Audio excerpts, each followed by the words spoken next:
నమస్కారం. ఆశ్వీజ మాసం అంటే అమ్మవారికి ఎంతో ప్రీతిపాత్రమైన మాసం.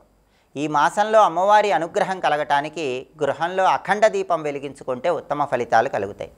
సహజంగా అందరూ నవరాత్రుల్లో అమ్మవారి అనుగ్రహం కోసం అఖండ దీపం వెలిగించుకుంటారు. అయితే నవరాత్రుల్లో వెలిగించటం వీలు కాని వాళ్ళు ఎవరైనా సరే ఈ మాసంలో ఎప్పుడైనా సరే అఖండ దీపం వెలిగించుకోవచ్చు.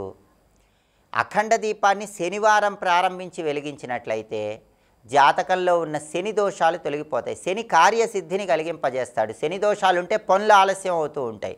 అటువంటప్పుడు పనులు తొందరగా పూర్తి చేసుకోవటానికి శనివారం ప్రారంభించి అఖండ దీపం వెలిగించుకోండి. అఖండ దీపం ఆశ్వీజ మాసంలో ఎప్పుడు వెలిగించినా సరే 24 గంటల పాటు కొండెక్కకుండా వెలిగేలాగా చూసుకోవాలి. అప్పుడే దాన్ని అఖండ దీపము అనే పేరుతో పిలుస్తారు.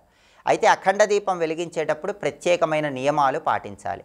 ఎవరైనా అఖండ దీపం వెలిగించుకోవాలని భావించే వాళ్ళు పూజా మందిరంలో వెలిగించుకోవచ్చు, లేదా మీ గృహంలో పరిశుభ్రమైన ప్రదేశంలో తూర్పు వైపు కూడా అఖండ దీపం వెలిగించుకోవచ్చు. అఖండ దీపం వెలిగించుకోవాలని భావించే వాళ్ళు ముందుగా ఒక పళ్ళెల్లో బియ్యం కానీ ధాన్యం కానీ పోయాలి. బియ్యం కానీ ధాన్యం కానీ పళ్ళెంలో పోసాక ఒక పెద్ద మట్టి ప్రమిదను ఆ పళ్ళెంలో ఉంచాలి, లేదా ఒక మూకుడును ఉంచాలి, లేదా ఒక ఇత్తడి ప్రమిదను పళ్ళెంలో ఉంచాలి. ఆ ప్రమిదలో నూనె పోసి లావైన ఒక ఒత్తి వేసి దీపాన్ని వెలిగించాలి. ఆ దీపం 24 గంటల పాటు కొండెక్కకుండా చూసుకోవాలి. కొంతమంది అఖండ దీపంలో 3 ఒత్తులు, 5 ఒత్తులు, 7 ఒత్తులు, 9 ఒత్తులు ఇలా వేసి కూడా అఖండ దీపం వెలిగించుకుంటూ ఉంటారు. ఎన్ని ఒత్తులతోనైనా అఖండ దీపం పెట్టుకోవచ్చు. అఖండ దీపంలో వెలిగించినటువంటి ఒత్తులు తూర్పు వైపు వెలుగుతూ ఉంటే శుభ కార్యక్రమాలు తొందరగా పూర్తవుతాయి. కుటుంబ కలహాల తీవ్రతను తగ్గింపజేసుకోవచ్చు. అనుకున్న పనులు తొందరగా పూర్తవుతాయి. ఉత్తరం వైపు అఖండ దీపంలో ఒత్తులు వెలిగించినట్లయితే ధనలాభం చేకూరుతుంది.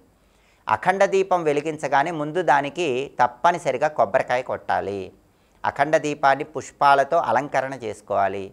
అఖండ దీపం పెట్టాక కుంకుమతో అలంకరణ చేశాక పుష్పాలు అలంకరించి కొబ్బరికాయ కొట్టాక ఆ దీపం దగ్గర పేలాలు, పటిక బెల్లం కూడా నైవేద్యంగా సమర్పించాలి. ఇలా అఖండ దీపాన్ని వెలిగించుకుంటే ఉత్తమ ఫలితాలు కలుగుతాయి. పొరపాటున అఖండ దీపం కొండెక్కినట్లయితే అటువంటప్పుడు మళ్ళీ శ్రీమాత్రే నమః అని మనస్సులో 21 సార్లు లేదా 11 సార్లు స్మరించుకొని మళ్ళీ అఖండ దీపాన్ని వెలిగించుకోండి. కానీ సాధ్యమైనంత వరకు మాత్రం అఖండ దీపం కొండెక్కకుండా చూసుకోవాలి. అఖండ దీపం పెట్టినప్పుడు మంత్రశాస్త్రపరంగా 2 మంత్రాలు చదువుకుంటే విశేషమైన శుభ ఫలితాలు చేకూరతాయి. ఆ మంత్రాలు ఏంటో ఇప్పుడు మనం చూద్దాం. ఓం మహాజ్వాలాయ విద్మహే అగ్నిదేవాయ ధీమహి తన్నో అగ్ని ప్రచోదయాత్. ఇది మొదటి మంత్రం. రెండో మంత్రం ఓం జ్వాలామాలిన్యై విద్మహే మహాజ్వాలాయై ధీమహి తన్నో దేవి ప్రచోదయాత్. ఇది రెండో మంత్రం. ఈ 2 మంత్రాలు ఒక్కొక్క మంత్రం 21 సార్లు చప్పున పఠిస్తూ అఖండ దీపం దగ్గర కూర్చున్నట్లయితే అఖండ దీపం వెలిగించడం వల్ల వచ్చే ప్రయోజనాలు ద్విగుణీకృతం చేసుకోవచ్చు.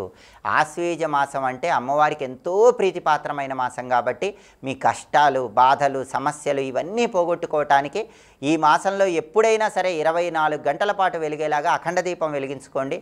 శనివారం పూట ప్రారంభించి వెలిగిస్తే పనుల్లో ఆలస్యం తొలగిపోతుంది, కార్యసిద్ధి తొందరగా కలుగుతుంది. అఖండ దీపం దగ్గర ఏ 2 మంత్రాలు చదువుకుంటే అద్భుత ఫలితాలు కలుగుతాయో ఇంకొకసారి చూద్దామా మరి.